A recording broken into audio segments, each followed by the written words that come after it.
பைக்ல வேகமா போனாலும் மெதுவா போனாலும் ஒரே மாதிரி மைலேஜ் கிடைக்குமோ கிடைக்காதோ.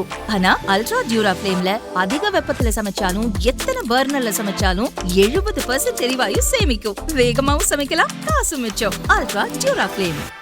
ஜெயலலிதா மறைவிற்கு பிறகு அதிமுகவில் பவரை கையில் எடுத்த பழனிசாமி ஒற்றை தலைமை விவகாரத்தில் பன்னீர்செல்வத்தை நீக்கினார். ஓபிஎஸ் மலைபோல் நம்பியிருந்த பாஜக தலைமையும் கைவிட்ட நிலையில் அரசியலில் அவர் தனித்து விடப்பட்டார். அடுத்து தன்னுடன் இணக்கமாக செல்லாத மூத்த நிர்வாகியும் முன்னாள் அமைச்சருமான செங்கோட்டையனையும் பழனிசாமி ஓரம் கட்டினார். கட்சியிலிருந்து பிரிந்தவர்கள் அனைவரும் ஒன்றிணைய வேண்டும் என்று குரல் எழுப்பியதைத் தொடர்ந்து அவரது கட்சி பதவிகளையும் ஆதரவாளர்களின் பதவிகளையும் பறித்து அதிரடி காட்டினார் பழனிசாமி. அதிமுக தலைமையால் தனித்து விடப்பட்ட செங்கோட்டையன், பன்னீர்செல்வம், தினகரன், சசிகலா ஆகியோர் இணைந்து செயல்பட முடிவு செய்தனர். இதற்கான நிகழ்வாக தேவர் குரு பூஜை அமைந்தது. நேற்று முன்தினம் இரவே செங்கோட்டையன் மதுரை வந்தார். தனியார் ஓட்டலில் தங்கியிருந்த அவரை நேற்று காலை மதுரை வந்த பன்னீர்செல்வம் சந்தித்தார். பின்னர் தேவர் குரு பூஜையில் பங்கேற்க 2 பேரும் ஒரே காரில் ராமநாதபுரம் மாவட்டம் பசும்பொன் கிராமத்திற்கு சென்றனர். பசும்பொன் அடுத்த நெடுங்குளம் கிராமம் அருகே இருவரும் காத்திருந்தனர். அங்கு தினகரன் வந்து சேர்ந்தார். போக்குவரத்து நெரிசலில் சிக்கிய சசிகலாவை அவர்களால் வரவேற்க முடியவில்லை. எனவே சசிகலா தவிர மற்ற 3 பேரும் பசும்பொன் கிராமம் சென்று தேவர் நினைவிடத்தில் மரியாதை செலுத்தினர். தாமதமாக அங்கு வந்த சசிகலாவை சந்தித்தனர். இந்த நிகழ்வுகள் எல்லாம் பரபரப்பு செய்தியானது. இதற்கிடையே தேவர் குரு பூஜையில் சந்தித்துக் கொண்ட மூவரும் அரசியலில் இணைந்து செயல்பட முடிவு செய்தனர். இதை அறிந்ததும் கோபமான பழனிசாமி எவ்வளவு சோதனை வந்தாலும் எதிர்ப்பேன். தினகரன், பன்னீர்செல்வம், செங்கோட்டையன் ஆகியோர் திமுகவின் பி டீமாக செயல்படுகின்றனர் என்று கொந்தளித்தார். அனைத்து இந்திய அண்ணா திராவிட முன்னேற்ற கழகத்தை பிடிக்க எத்தனை எட்டப்பர்கள், எத்தனை துரோகிகள் வந்தாலும் வீழ்த்த முடியும். இது எங்கள் பகுதியில் இருக்குது உண்மையான அனைத்து இந்திய அண்ணா திராவிட முன்னேற்ற கழகம்.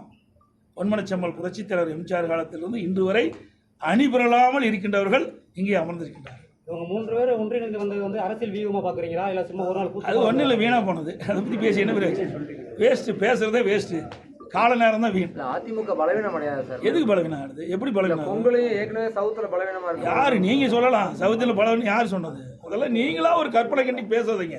அவங்க புலி படிச்சதுனால தான் நாங்கள் போன எலெக்ஷனில் தோற்று போனோம்னு சொன்னீங்க. ஆமாம், அவங்களோட இன்னும் 2 பேர் சேர்றாங்களாங்கிறதான் கேள்வி. ஆமாங்க, அப்படி இவங்க இருந்திருக்கிறாங்க. அப்படி இருக்காது தானே? ஆமாங்க, அப்படி இருக்காது தானே? செங்கோட்டையெல்லாம் அப்படி இருக்காது தானே? நாங்கள் ஜெயிக்க முடியல.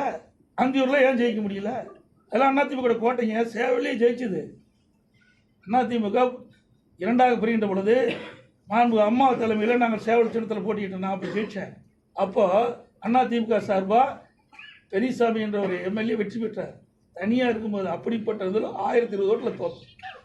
ஆக இப்படிப்பட்ட உள்கொடுத்து வேலை செய்கிற காரணத்தினால தான் அதிமுக 2020 ஆட்சி பிடிக்க முடியாத ஒரு சூழ்நிலை ஏற்பட்டது. இன்றைக்கு எல்லாம் தெளிவுபடுத்தி விட்டாங்க. பயிர் செழித்து வர வேண்டும், அதில் இருக்கிற களைகளை எடுக்க வேண்டும். களைகள் எடுக்கப்பட்டது, பயிர் செழித்து வளரும், நல்ல விளைச்சல் கொடுக்கும். அதிமுக ஆட்சி அமைக்கும். இதுகுறித்து பன்னீர்செல்வம் ஆதரவாளரான மதுரை முன்னாள் எம்பி கோபாலகிருஷ்ணன் கூறுகையில், எங்களை பி டீம் என சொல்லும் பழனிசாமி திமுகவின் A1 டீமாக உள்ளார். முதல்வர் ஸ்டாலின் நிழலில் அரசியல் செய்து வருகிறார் என்றார். இதற்கிடையே தேர்தல் நெருங்குவதால் பன்னீர்செல்வம் புதிய கட்சி துவக்க திட்டமிட்டு தேர்தல் கமிஷனிடம் பதிவு செய்ய விண்ணப்பித்துள்ளதாக தகவல் வெளியாகியுள்ளது. பன்னீர்செல்வம், செங்கோட்டையன், தினகரன் ஆகியோரை அதிமுகவில் சேர்க்க மறுத்தால் விஜய் கட்சியுடன் கூட்டணி அமைத்து தேர்தலை சந்திக்க முடிவு செய்துள்ளதாகவும் இதற்கு சசிகலா சம்மதம் தெரிவித்துள்ளதாகவும் கூறப்படுகிறது. இதனால் மீண்டும் அதிமுகவில் மீண்டும் விஸ்வரூபம் எடுக்க ஆரம்பித்துவிட்டது.